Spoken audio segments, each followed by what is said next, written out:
Organising a World Youth Day is something you only do once. But no, I've often said that in life, and who knows what would come. But I doubt that it will be the next one will be here.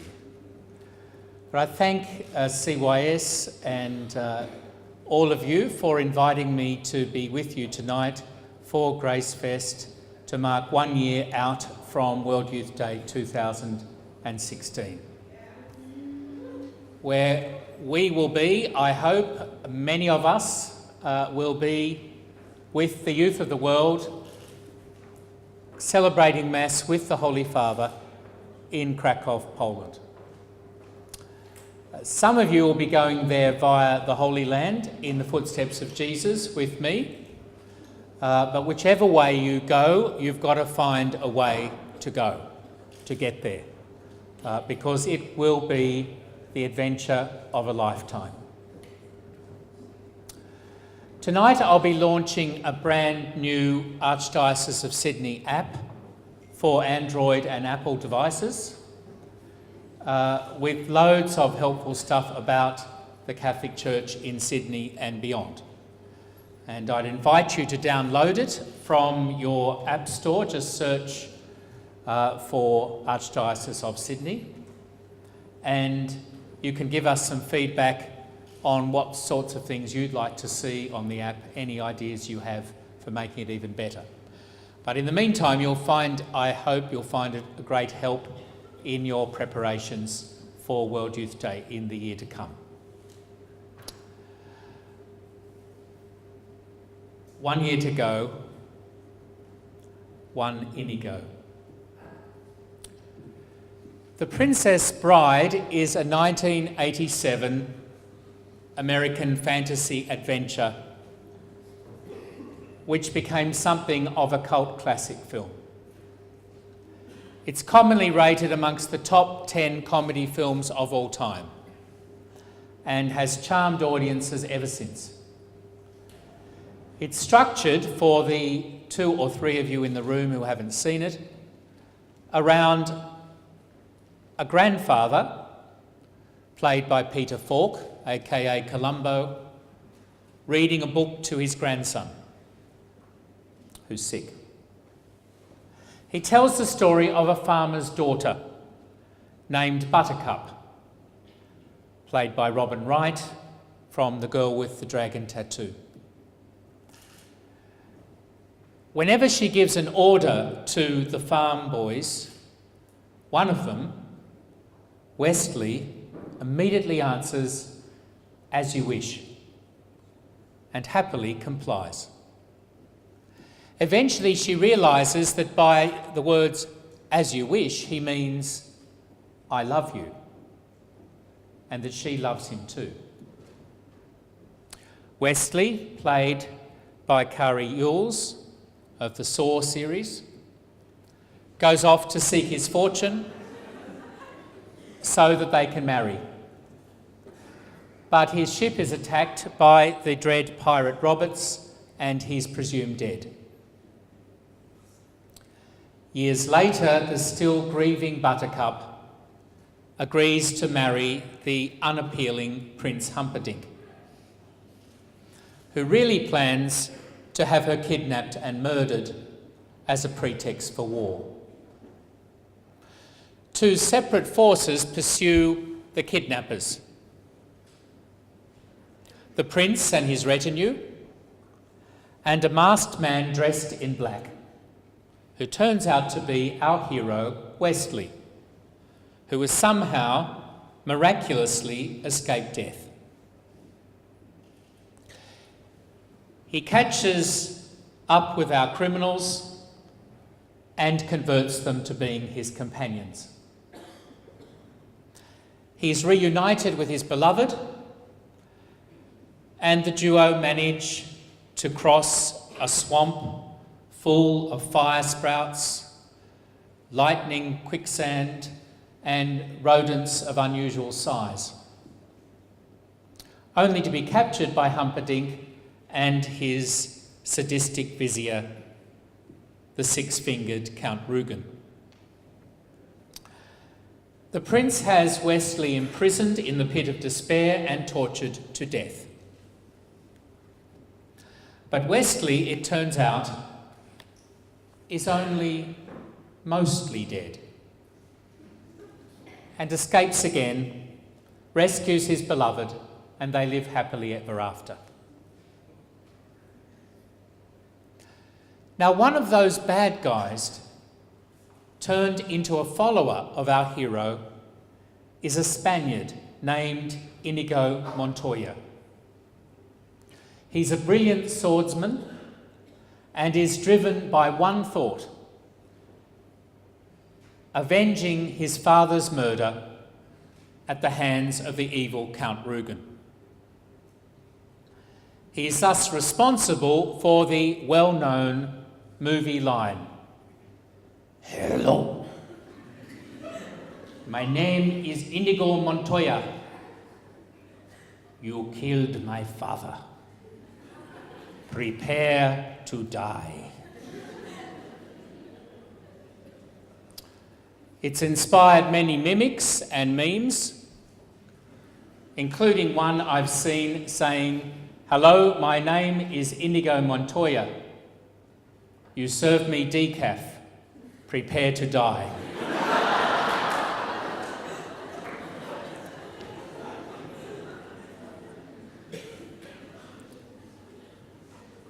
Today is the feast day, as it will be 1 year from now on this day, of another Spaniard named Inigo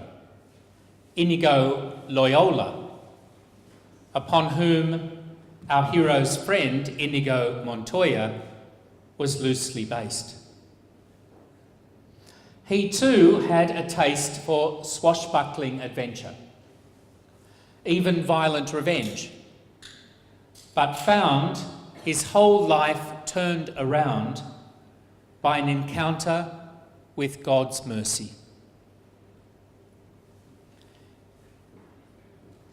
Inigo Loyola is better known as Saint Ignatius Loyola. He was born in the Basque Country of Spain, just a few kilometres away from where my ancestors come. As a young man, he was a page in the royal court and took to the life of wine, women and song, gambling, fashion and brawling. He became a soldier, but was seriously injured in the leg. During an extended convalescence, he thought he'd read novels about knights in shining armour pursuing fair damsels. But the only books that were available, the place was run by nuns, were books about the life of Christ and the saints. And so he encountered his Wesley, his version of that merciful Lord who miraculously escaped death and saved others.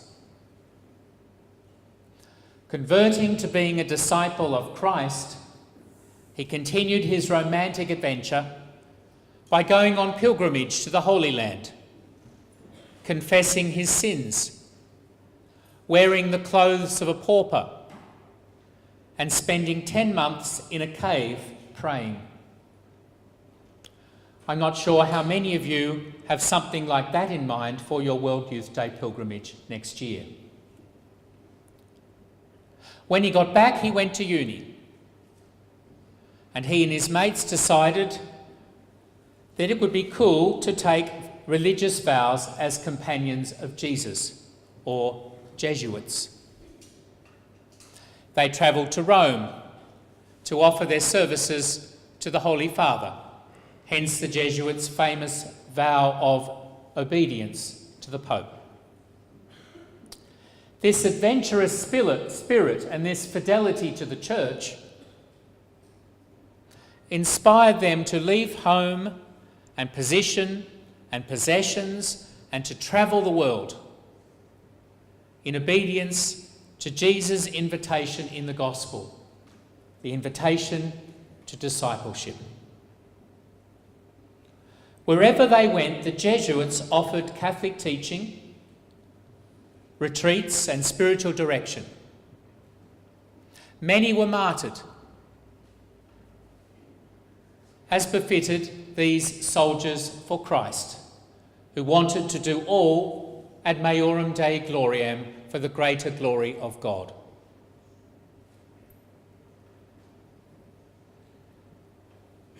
By the time he died, on this day, the 31st of July, 1556, Inigo Loyola, St. Ignatius, and his Jesuits were well on the way to becoming the biggest and most influential order of priests in the world. Well, on St. Ignatius Day, in 1 year's time, those of us lucky enough to be on pilgrimage to Krakow will be celebrating Mass with the Pope after spending time in the hometown of St. John Paul II and in other holy places. For young Catholic adults of the Archdiocese of Sydney, it promises to be the adventure of a lifetime.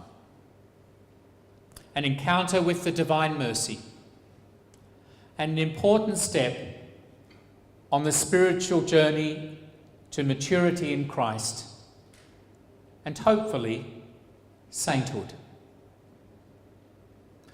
Like Inigo Montoya and Inigo Loyola, that adventure will be marked by friendship, mercy, and the pursuit of a difficult but obtainable goal, which is what fosters our hope. During your World Youth Day explorations, you'll cross the world to visit places, meet people, and experience things that will affect you deeply. You can expect an immersion in full-on Catholic life, where faith goes public, faith goes viral, amongst millions of your peers from every nation on earth. They are ordinary young people like yourselves.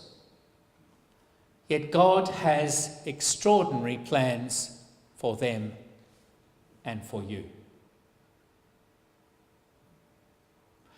In cultures that say young adults today aren't up to much, they're no longer as idealistic as they used to be. They no longer have the courage or interest in taking on a good cause, a great cause, in pursuing a high goal. No, today they're only interested in themselves, in getting ahead, in fleeting experiences of pleasure, and accumulating gadgets and other possessions. In a culture that so often runs young people down,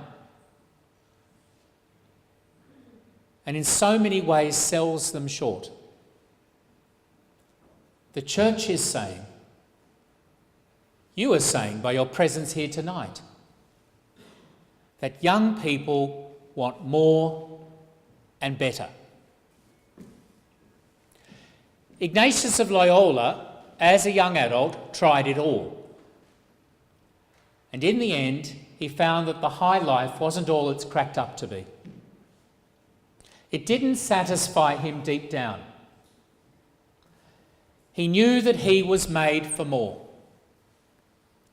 As Pope Francis says in his brand new encyclical on the environment, Laudato Si, our gadget culture peddles technology and consumer goods as the way to happiness.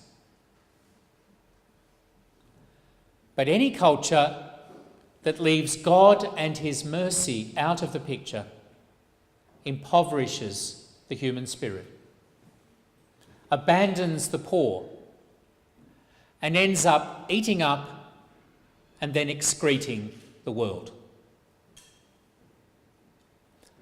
like Inigo Montoya and Inigo Loyola, we will discover that the greatest adventure in life is not the vain pursuit of fame and fortune, but the sane pursuit of love and truth.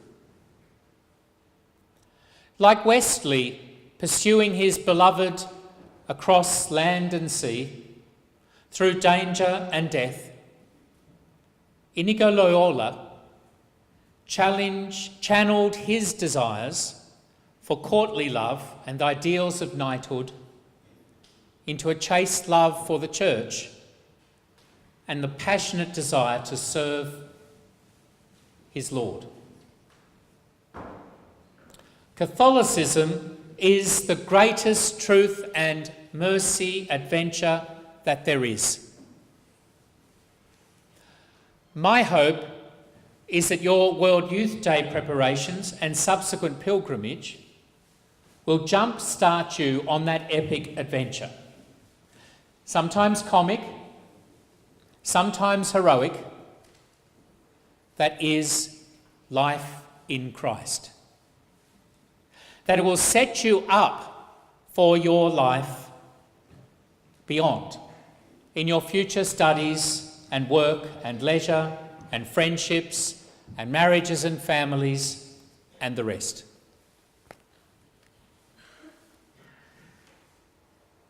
That means the next 12 months will be especially important. Our catch cry for the next 12 months is from the Beatitudes.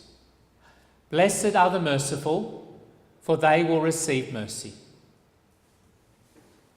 And most of you have heard me on that theme before, when we launched World Youth Day, or you've watched it on the web. There's so much to be said, and much will be said, in our experiences and in the words we hear when we get to the land of divine mercy, its devotion, to the city of that devotion, to the place Pope Francis is calling us next year. In his conversion from a life of earthly distractions, St. Ignatius received God's mercy. He faced up to the reality of who he was till then, confessed his sins, and asked God's help to turn his life around. It's only through God's providence and mercy that this could have occurred. In The Princess Bride, we saw Prince Humperdinck renege on his word and act mercilessly to Wesley, who had generously offered himself up for the sake of his buttercup. God is not like this. God shows his power by exercising mercy. And he does this most visibly on the cross. Christ's passion for us proves he loves us and wants us to receive his mercy.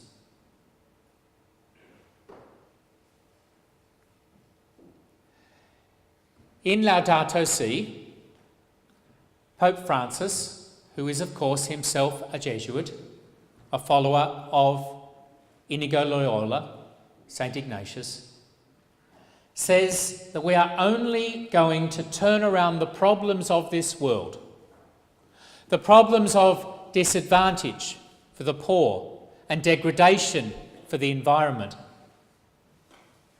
We're only going to turn around the problems of this world if we are turned around ourselves. He says a profound interior conversion is what is needed for our world right now. He calls for new habits, not just Dominican habits, though they're pretty good. new habits, and little daily actions. We need to lead the way in living simpler, humbler, less selfish, more ascetical lives, he says. So let's try this ourselves for the next 12 months as we prepare for World Youth Day.